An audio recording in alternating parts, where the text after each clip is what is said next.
Hi, this is Bruce Whipple, and welcome to the Business Acquisition Podcast.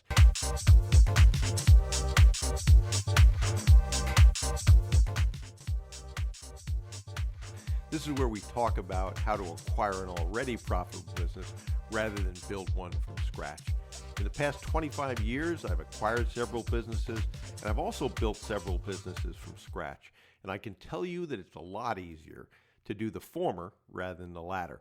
You may know me from my association with Dan Pena, who I've worked with and been partners with for more than 25 years. Dan is gracious enough to mention me quite often in his videos, and it's been a real pleasure working with Dan, and one of the few people that I call a true friend. And actually, we've worked on many acquisitions together as well. And even though I said it was easier to acquire a business rather than build one from scratch, that doesn't necessarily mean it's easy. I often say that QLA is simple, but please don't make the mistake of thinking that simple is the same thing as easy. It still requires hard work. Dan Pena and I, the $50 billion man, had a discussion last week and then a couple of email exchanges on a subject that I'm going to talk about throughout this podcast, but I'll give you the specifics at the end. And it has to do with integrity. In this business, which is acquiring companies, you really do trade on your word. And there's a few things in life worth dying for. I think your integrity is one of those things, and it's critically important when you get into acquisitions. It's funny, it's not so funny, but I've been asked a few times, particularly in people who have built dream teams, well, I told them they would have an equity stake in the company, but I never put anything in writing, and now they've decided to leave, or I've decided they should leave. And do I really need to honor that? My answer to that is your decision. My answer to that is for myself, absolutely. If you told someone you were going to do it, that is a contract. It doesn't matter that you can maybe say you didn't put something in writing and have some wiggle words around it. Basically, what you'll get is the reputation of, I've dealt with him, but you know what? Get it in writing because I got burned by him. And you do not want that, certainly. So, how do I define integrity? A couple of ways. The simple explanation is doing the right thing when nobody's watching, or more importantly, for me anyway, doing the right thing when you can't afford to do it. Now, maybe let me give you a few examples of that. Is that when we were building the property tax business back in the 90s, basically I had run out of money. We were doing small clients. Eventually we got IBM, where we did most of their properties in the New York area. But the first one we did, and it's a process by which you challenge your property taxes, you go through what's called a grievance day. And you end up going down to a grievance board. You submit your grievance saying that you think you're overassessed, you give the reasons why, and they rule on it. Most of the time, they rule not in your favor. And in New York State, like in most areas, you had an avenue of appeal by which you could then pursue this through legal means and file a certiorari, which is what it's called, proceeding, to challenge the assessment in a legal proceeding. Now, IBM, as I'm sure you well know, had more than one attorney on staff. We were a tiny little company. We had failed at the grievance level, which was not unusual. And IBM was probably questioning whether they should go forward, how they should go forward. So we ended up meeting with IBM, and we told them, you have an absolute case here. You are paying millions more than you should. It's not unusual that you're denied at the grievance level, but you shouldn't let this thing die. You should pursue it.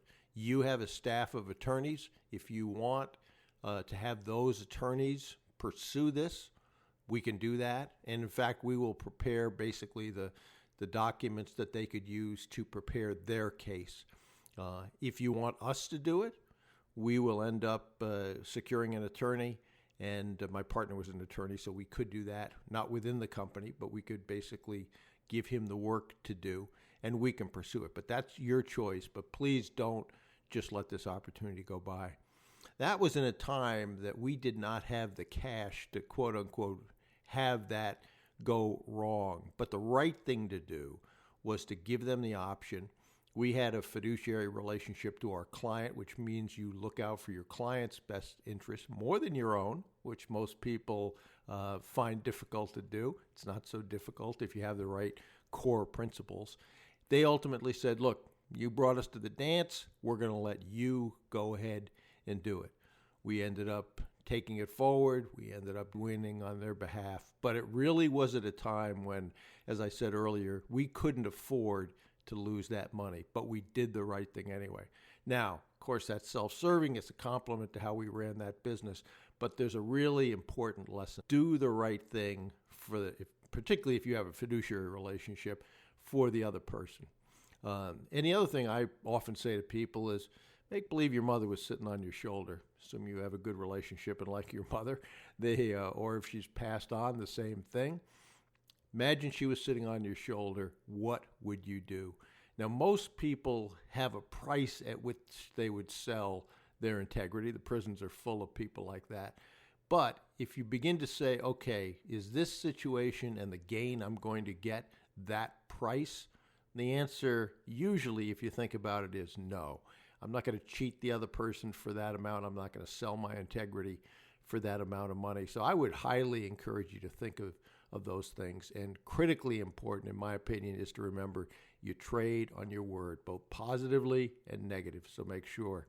And the reason that Dan and I were talking was that there are a couple of guys, Shane and Chen, who apparently have put together a secret Facebook group in which they ask for testimonials slagging off some of the people that are mentors in this area, particularly Dan.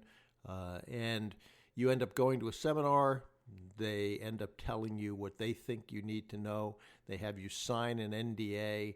And my understanding is you paid, it's in England, £10,000 for that opportunity. And then you end up having to pay them £300 either a month or a year. That's uncertain.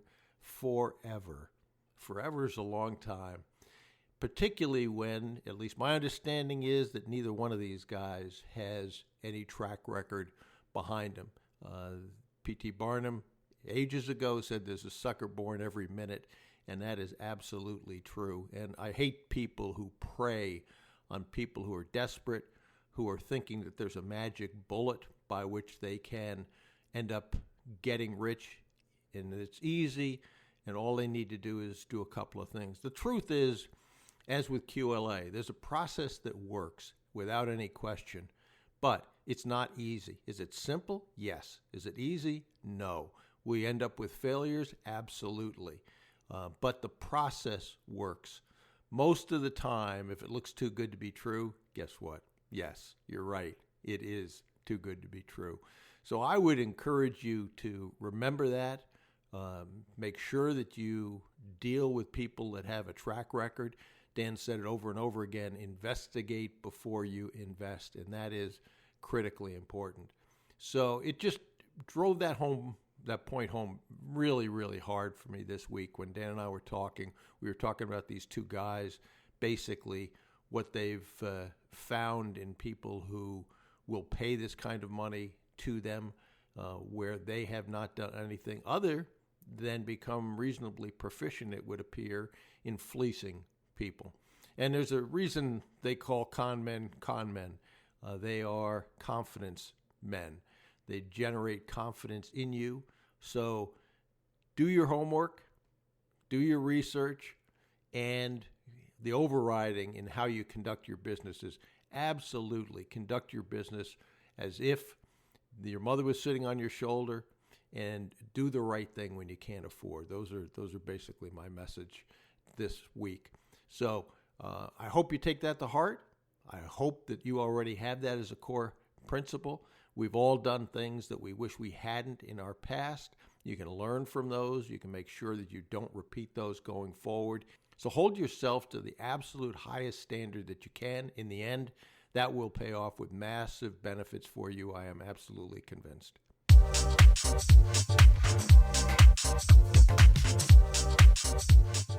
Okay, so if you have any questions or comments or ideas for future episodes, please email Bruce at brucewhipple.com. And if you're not already on our mailing list, head over to brucewhipple.com and sign up and grab any of the free reports. That'll put you on the mailing list. There is a lot of free information you can use to acquire already profitable businesses. This is Bruce Whipple. Thanks for listening to the Business Acquisition Podcast. And remember, you miss 100% of the opportunities you fail to take. And procrastination truly is the thief of time. So do something today, please. Your future self will be proud of you.